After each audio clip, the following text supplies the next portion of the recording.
that, you might even say that he goaded China into a bad position. They responded. They have shown themselves to the world to be the bad actors. And we are willing to cooperate with our allies and with our trading partners who did not retaliate. It wasn't a hard message.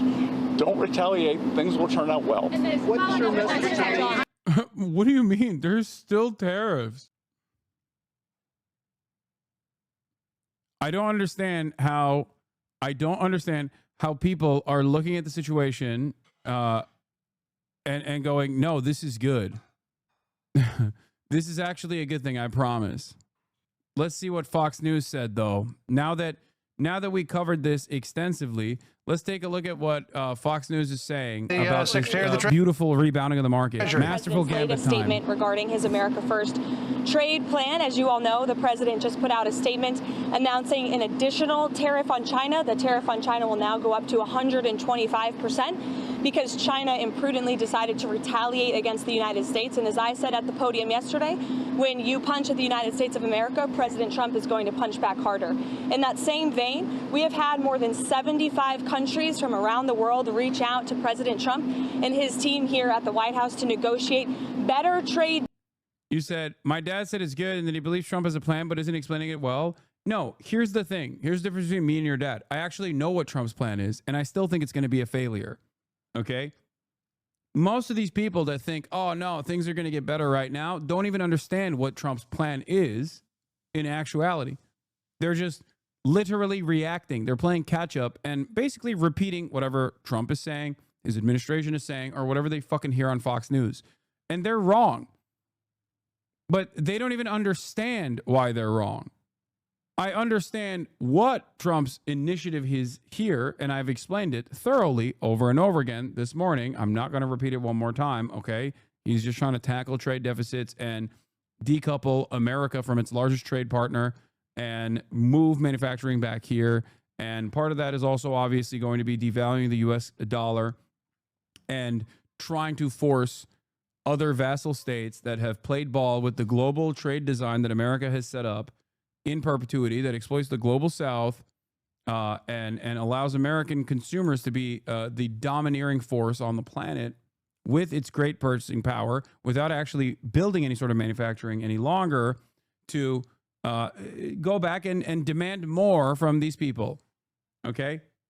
It has virtually nothing to do with tariffs. That's not a real thing. No trade barriers. That's not a real thing either. And no, it's not Donald Trump doing this single-handedly. This is not Donald Trump's decision.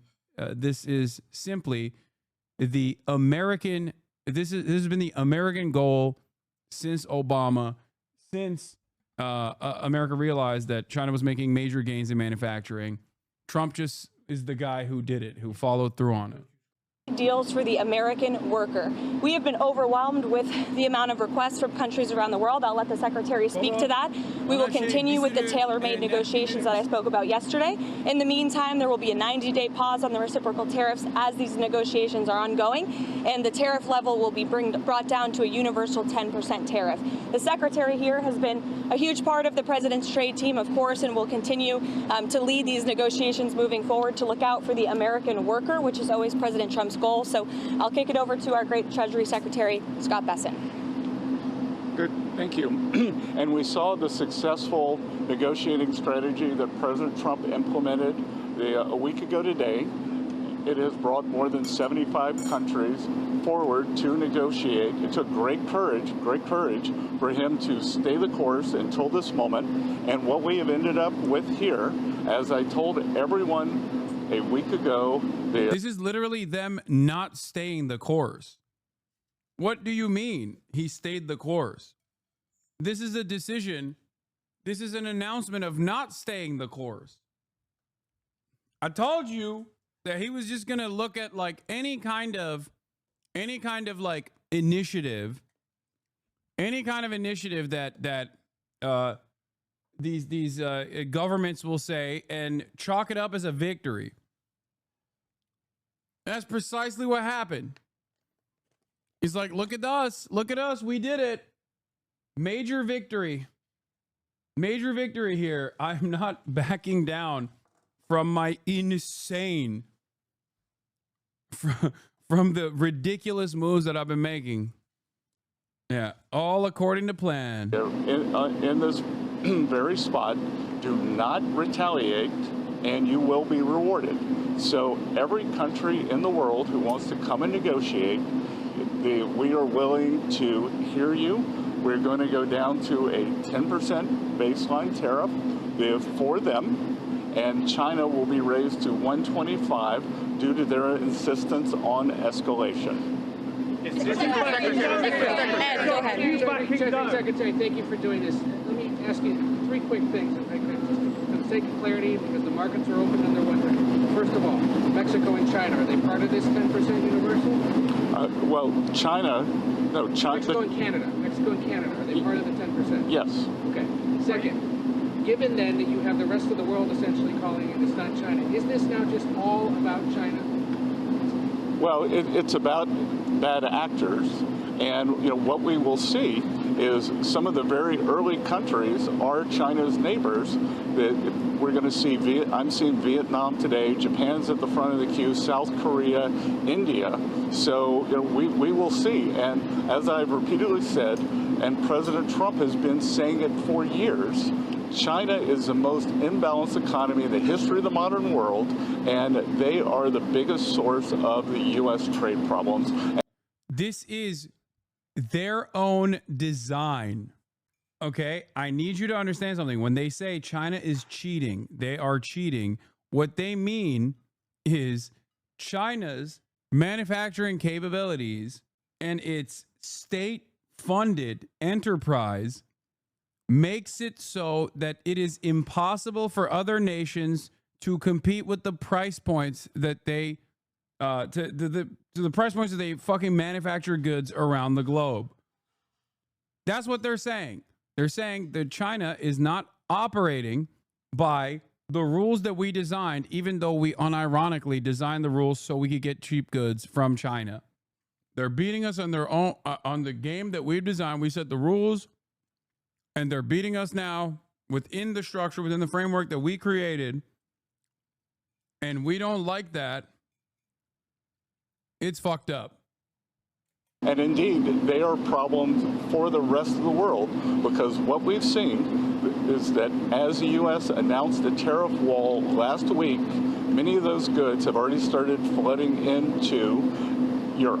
So as you see it now, this trade war is China versus the rest of the world. Well, I'm not calling it a trade war, but I'm saying that China has escalated, and President Trump responded very courageously to that, and we are going to work on a solution with our trading partners. If I could just, excuse me, Raquel, if I could just add to what the Secretary said. Many of you in the media clearly missed the art of the deal. You clearly failed to see what President Trump is doing here. You tried to say that the rest of the world would be moved closer to China when in fact we've seen the opposite effect. The entire world is calling the United States of America, not China, because they need our markets, they need our consumers, and they need this president in the Oval Office to talk to them. And that's exactly why more than 75 countries have called, because the United States of America is the best place in the world to do business. And as the president has shown great courage, as the Secretary has said, in choosing to retaliate against China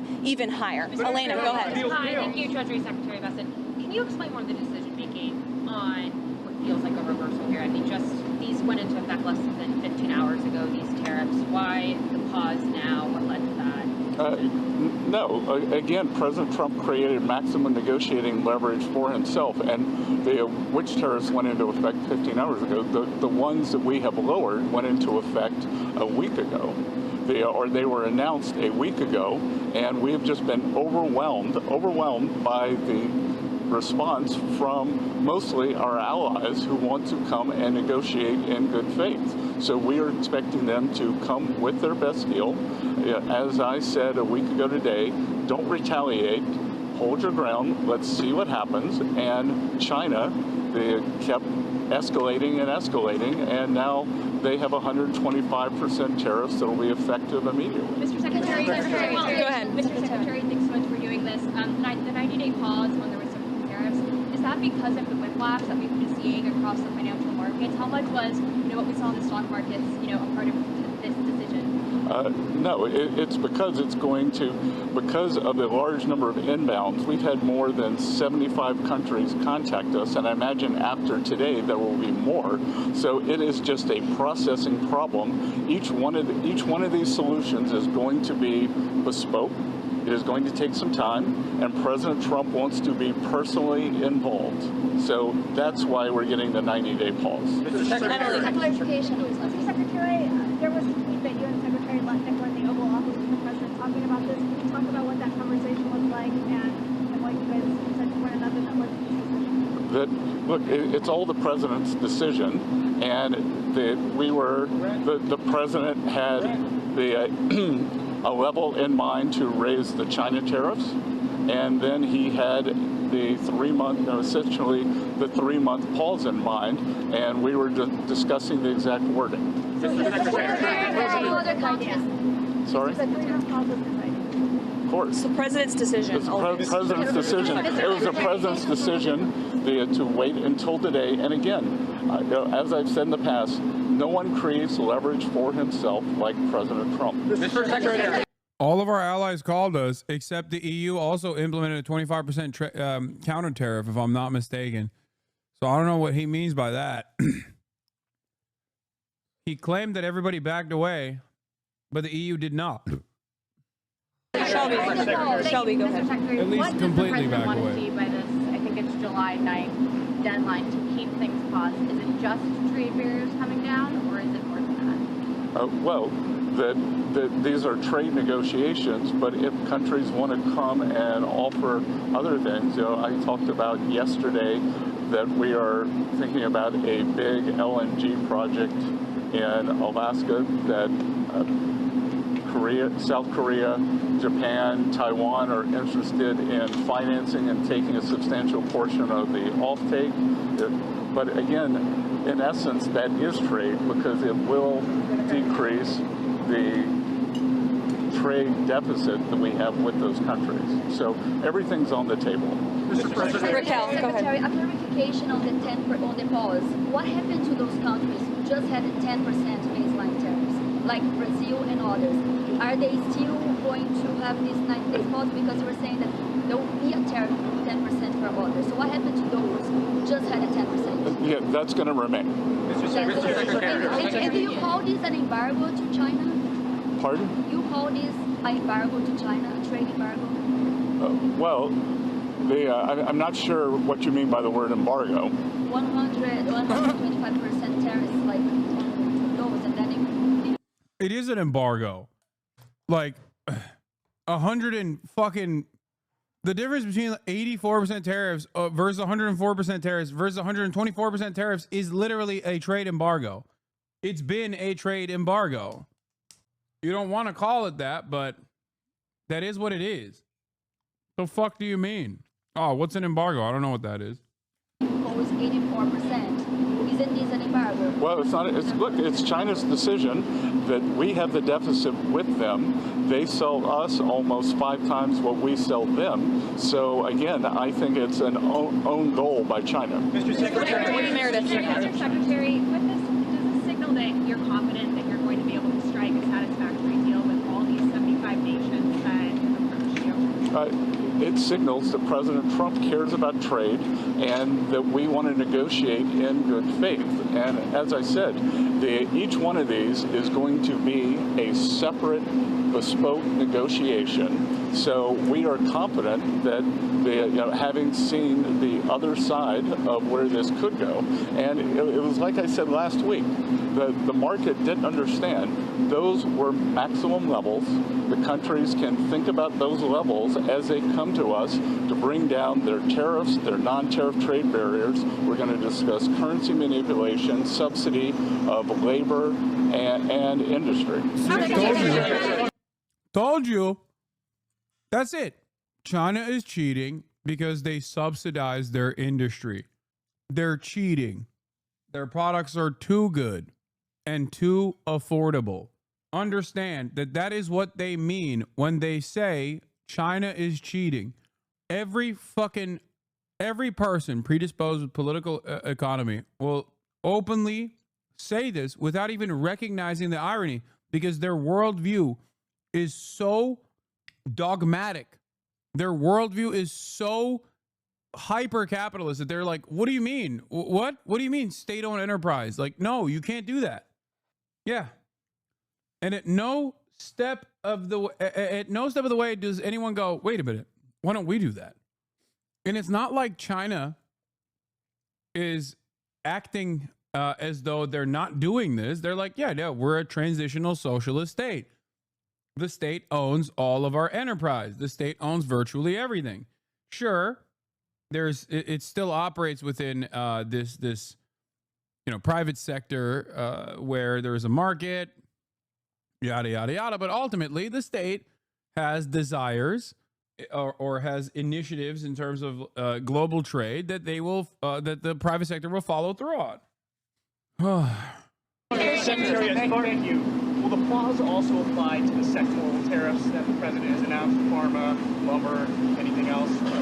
No, it's on the reciprocal. So those will still be coming here soon, right? Mr. Secretary, as far as the negotiations with the 75 Andrea, go ahead. Mr. Secretary, so I want to ask you about what you're doing here. So the market is reacting crazily, right? I haven't seen it. Do you think that this move is going to change and calm down the market reaction? What? Do you think the markets have tanked, right? There's been a lot of volatility in the market, not just in terms of stock markets, but also in terms of bonds. So will this move, in your mind, do you anticipate that this is going to calm the markets down? Well, I think what we've seen, I think the willingness by more than 75 countries to come and negotiate, I think now the market understands that everything they saw last Wednesday was a ceiling, and now we have a 10% temporary floor. And I think the market, my 35 years in the market, I always wanted certainty, so I think we've got more certainty. But Mr. Secretary, Maggie, go ahead. Mr. Secretary, why do people assume this is the last word? The president began this morning saying, be cool. 5 hours later, he announces a new policy. Why will investors in the market assume that this is it? Because, again, as I said, we've given 90 days, and the only certainty we can provide is that the U.S. is going to negotiate in good faith, and we assume that our allies will too. And in terms of certainty, we will see what China does. But what I'm certain of is that what China is doing will affect their economy much more than it will ours, because they have an export-driven, flood the world with cheap export models, and the rest of the world now understands, because when we put up our tariff wall, those exports were already flowing to the rest of the G7 and to the global South. And you think Mr. Secretary, how much of this decision was driven by the bond market cratering overnight? What is happening with bonds? Is China selling their bonds? I have nothing that says that, and we actually had quite a good 10-year auction today, and all this was, again, this was driven by the president's strategy. He and I had a long talk on Sunday, and this was his strategy all along, and that, you might even say that he goaded China into a bad position. They responded. They have shown themselves to the world to be the bad actors, and we are willing to cooperate with our allies and with our trading partners who did not retaliate. It wasn't a hard message. Don't retaliate. Things will turn out well. What's your message? What do you mean? There's still tariffs. How can America claim to be the good actor in this situation? Wow, I can't believe China retaliated to our tariffs. They showed the world that they are bad actors. Don't you understand? You're not supposed to do that. Political articles saying that the countries were getting called back. These negotiations with these 75 countries, how long will that take? Will it be a matter of weeks? Will it be a matter of months? Do you expect financial markets to be stable during that time period? Well, we've started with a 90-day pause, and we will see if more countries turn up, what will happen. But we have a meeting with Vietnam today, and we have one of the largest trade deficits with them. So I'm hoping it will move in a good direction. I was at the Japanese ambassador's house last night for the Cherry Blossom Festival, which was quite festive, and he and I had a good chat. They are going to send a deal team over. So we'll see. These are complicated negotiations. These are imbalances that have taken decades to create. But I think having seen the maximum level that Donald Trump is willing to go to, President Trump has created this negotiating leverage. Excuse me, everybody. Excuse me. The secretary is obviously a very busy man, as he has said. He's had more than 75 countries that the trade team has to respond to. I'd just like to end with this. For decades, Republicans and Democrats have said that these unfair trade practices are ripping off the American people, are ripping off our country, but nobody has ever done anything to address it. We finally have a president here at the White House who is playing the long game, who is doing what is right for the American worker and our industries here at home, and he has put together a fantastic team in Secretary Bessent, Secretary Lustnick, the entire trade team, who will be focusing on negotiating these good deals to put the American workers first, and we're going to get to work to do that. Thank you. What about the EU? What about the EU? They retaliated this morning. Hey everyone, I'm Emily Compagno. Amazing. Catch me and my co-hosts Harris Faulkner and Kaylee McEnany on Outnumbered every weekday. Now, just a few minutes before we came on air, a sudden social media post from Donald Trump turned all his tariff plans upside down again. Based on the lack of respect China has shown to the world markets, he declared, "I am hereby raising the tariff charge by the United States of America to 125%. As for the countries which he said had not, at my strong suggestion, retaliated in any way, shape or form, I've authorized a 90-day pause and a substantially lowered reciprocal tariff during this period of 10%. It took several questions to the White House press secretary to establish that this was a universal flat rate and not on top of the existing 10% already imposed. That's all perfectly clear then, is it? Well, in our first report tonight, here's our Washington correspondent, Siobhan Kennedy. I know what the hell I'm doing. I know what I'm doing, and you know what I'm doing too. Last night, President Trump claimed he knew what he was doing as he unleashed a barrage of reciprocal tariffs on dozens of countries around the world. Thank you. The president has just announced a 90-day pause. But in the last hour, yet more chaos, as the president abruptly announced on social media a 90-day pause. The stock market surged as investors took heart and screens quickly turned green. But exempt from the tariff pause was China, on which Trump hiked levies for the second time in 24 hours, this time to 125%. Beijing had already retaliated with an increased 84% levy on US goods, its finance minister earlier insisting Beijing would not back down. We will continue to take resolute and strong measures to safeguard our legitimate rights and interests, he said. There was also retaliation from Europe that targeted iconic products like Harley-Davidson motorbikes with a new 25% duty that will also hit American chickens, soybeans and ice cream. The incoming German Chancellor was equally resolute. We do not yet know what direction the international situation will head, he said, but that's why our message today is all the more clear.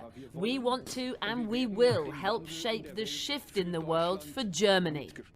That doesn't sound like countries cozying up to Donald Trump, as he claimed last night.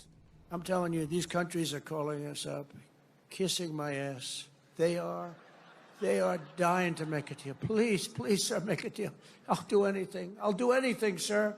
With a global trade war underway, Trump's Treasury Secretary spoke at a bankers' conference this morning, perhaps to try and calm jittery nerves, but he didn't sound particularly convinced himself. I can tell you that there is a little uncertainty, but that in general, just a little bit, the companies that I've spoken to, the people who have come, the CEOs who have come into Treasury, tell me that the economy is very solid. We got some very good jobs numbers last Friday. So, I think that we are in pretty good shape.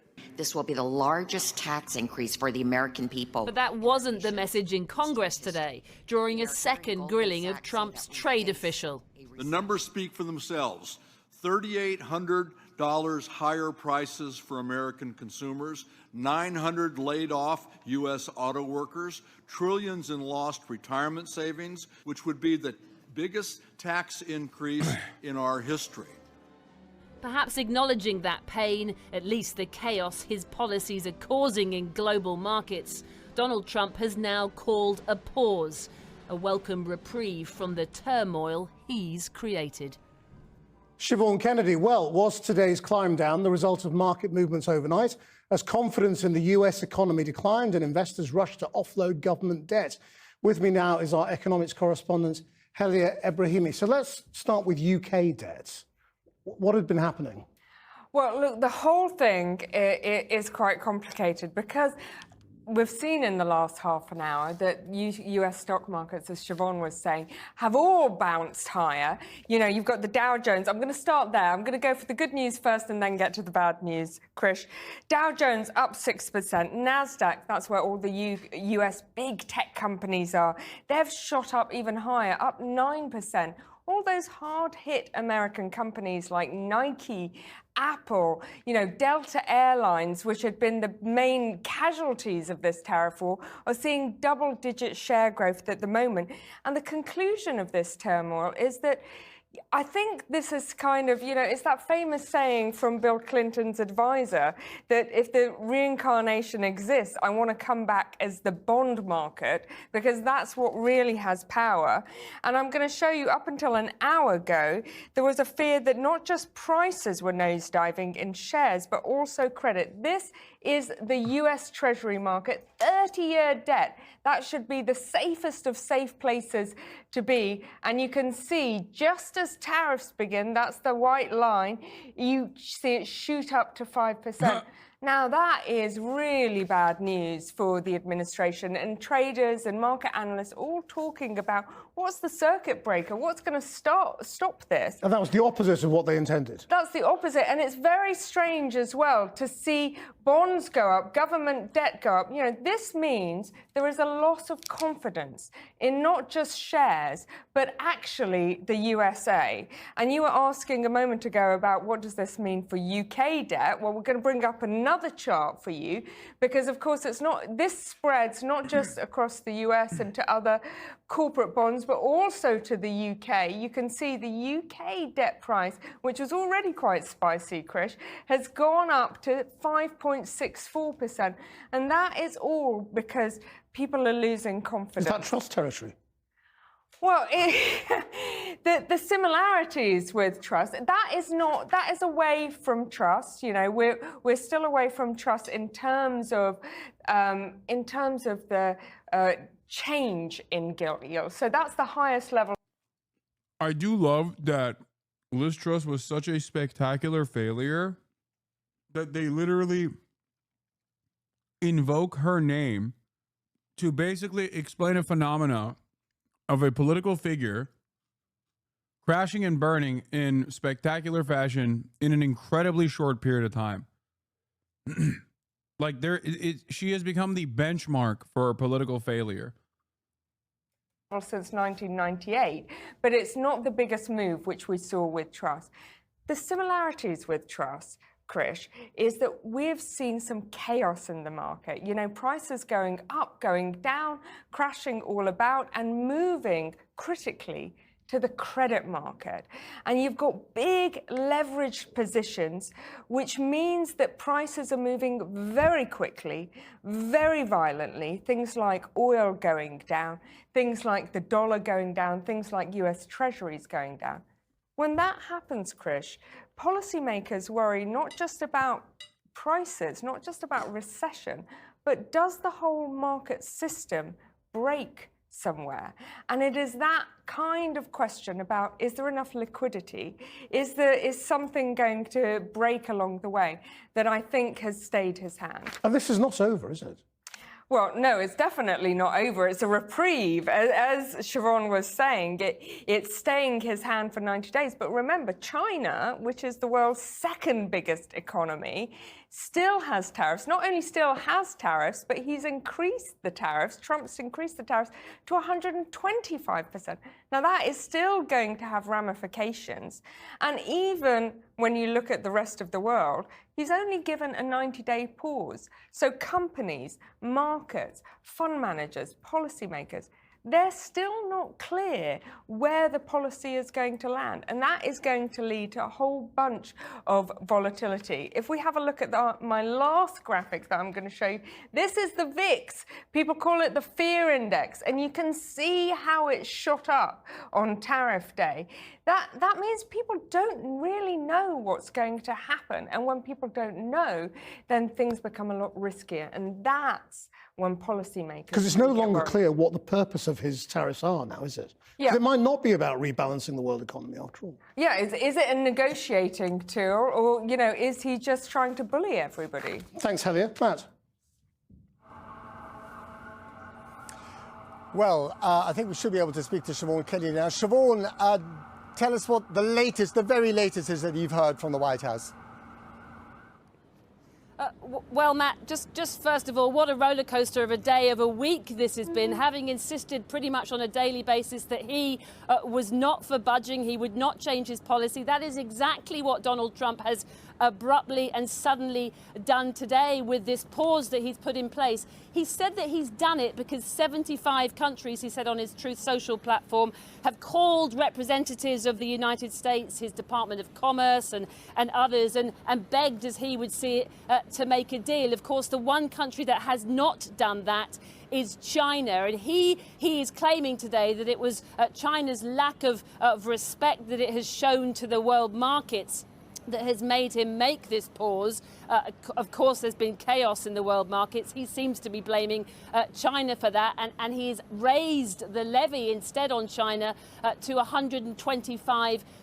That was on his Truth Social platform. In the last few moments, we have heard from the White House. His press secretary has come out onto the lawn there with his Treasury Secretary, Scott Bessent. Now, Caroline Levitt has said many of you in the media clearly missed the art of the deal. She said the entire world is calling. So stupid. We are so dumb. The United States, not China, because they need our markets. She spoke alongside, as I said there, the Treasury Secretary, Scott Bessent. Let's hear what he had to say now. China is the most imbalanced economy in the history of the modern world, and they are the biggest source of the U.S. trade problems. And indeed, they are problems for the rest of the world, because what we've seen is that as the U.S. announced the tariff wall last week, many of those goods have already started flooding into Europe. So as you see it now, this trade war is China versus the rest of the world. Well, I'm not calling it a trade war, but I'm saying that China has escalated, and President Trump responded very courageously to that, and we are going to work on a solution with our trading partners. If I could just, excuse me. Well, the markets, we've seen them turn green. There is some relief here. But remember, this is only a 90-day pause to give some time for those negotiations and for some deals to perhaps kick in. Doesn't mean they necessarily will. And remember, he is still implementing a 10% tariff. So chaos will still ensue, I think, and prices still stand to go up. So this is a temporary reprieve, but I don't think everybody here, certainly ordinary Americans, will not be breathing a sigh of relief for too long. Siobhan, thanks very much indeed. Well, Wendy Cutler is a former diplomat who spent years negotiating trade agreements between the US and countries across Asia. She's now at the Asia Society Policy Institute in Washington, D.C., and joins me here on the roof. It's good to see you on such an extraordinary day. You must be feeling a bit dizzy, rather like us. Did Donald Trump blink? Clearly, I think the pause shows that the administration was getting a bit nervous about. Dude, everyone keeps talking about the $1 billion rug pull. And it's really funny because guess what? What are you going to do about it? You think the SEC under the Trump command is going to actually investigate this matter and find wrongdoing and punish those who very clearly engaged in insider trading. Like, Donald Trump did this for the crypto markets, and now he's doing it for the market. It's untouchable. Billionaires have never had it as good as they do in this very moment. This is part of the reason why there is no business plot happening against Donald Trump. What is this? The Trump administration is reportedly planning to kill a $400 million grant from the Biden admin that would boost steel manufacturing in America's Rust Belt, including J.D. Vance's hometown of Middleton, Ohio. Nice. Why? I don't know. TLDR, Washington correspondent for CNBC, the new U.S. tariff rate against our two largest trading partners is either 10%, 25%, or 35%. And so far, no one I've reached out to at the White House has been able to tell me which. He's doing big money moves, dude. He's doing things that you can't even understand. The economic fallout of these tariffs. So this 90-day pause, while applying to most countries but not China, is a welcome development. So is it people like Scott Bessent, the Treasury Secretary, who's a very rich man in his own right and credited for having a big financial brain, and the other titans of Wall Street who rang up Donald Trump over recent days and says, lay off, you got to be kidding?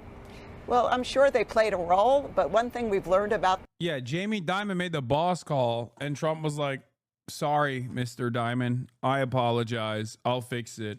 When you ruin global trade because you're bored, but then Jamie Dimon makes a boss call and you go, all right, my bad, bro. Shit. This president, he has his own mind and makes his own decisions based on his own considerations. Now, what about China? I mean, 125% tariff on China, that's unprecedented, isn't it? It's unprecedented, and frankly, it ends trade between the two countries. Right. China's already responded with higher tariffs, and I think this, by the way, is precisely why I said like 104%, 124% doesn't fucking matter. It's effectively a trade embargo. That what's now going to happen is both sides have exhausted their tariff application, so now they may look elsewhere. To other tools and other weapons they can use against each other, and that concerns me. And who is this more damaging for, China or the U.S.? I think it depends who you ask. But what do you think, as someone who's dealt with both sides? I think both sides are going to feel pain from this. But given China's relatively weak economy, I think the pain will be greater on them. But I also think that the Chinese are in it for the long term. I think that they can endure, and Xi Jinping will do what he needs to do to help them weather through this storm. They have a higher pain threshold than American society, presumably. Yes, yeah. And I mean, to what extent is this about politics and not really about trade?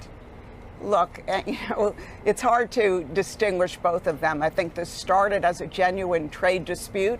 I think now it's getting into politics, but it's also getting into personalities of people. China has a stronger economy, better capabilities of manufacturing, the capacity to also boost domestic trade in times of need, secondary markets that they've set up, so that if this uncertainty becomes a reality, where America severs ties with China, that they can at least like restructure their outflowing exports into other places. And yet, for some weird reason, they're like, nah, China is weak as fuck. Stealing intellectual property rights, etc. We know the score. Do they have a point, and will this redress some of that, do you think, in the future?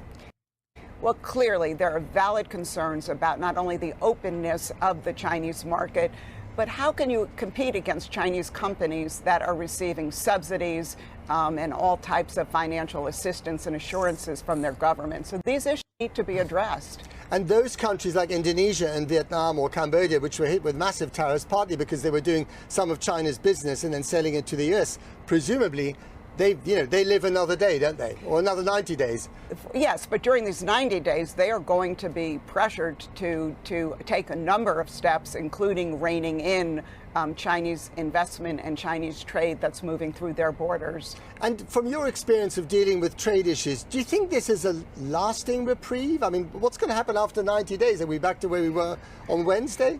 I guess you have to be a psychologist more than an economist, right? 90 days right now in this world seems like a long time. So I'm keeping my fingers crossed for our negotiators that they can find some solutions with countries, particularly in Asia. And just briefly, we know that the European Union was planning, a very calibrated response of their own tariffs against the US that hadn't yet kicked in. Presumably, they're part of that reprieve, aren't they? The way I read it, they are, even though they just announced today some tariffs in response to earlier tariff measures from the Trump administration. So I think they're also given the reprieve. And again, I think the EU and the US can use that time to negotiate. Wendy Cutler, thank you very much indeed. Thank you. Well, also today, Canada has confirmed that it will impose a 25% retaliatory tariff on certain vehicle imports from the United States. A short time ago, Prime Minister Mark Carney hit out at Mr. Trump, accusing him of rupturing the global economy. Listen. We've seen the impact of this chaos. Volatility in global financial markets, retirement savings being put at risk. And here in Canada, President Trump's tariffs are threatening Canadian labor and Canadian business. They're putting people's livelihoods in jeopardy.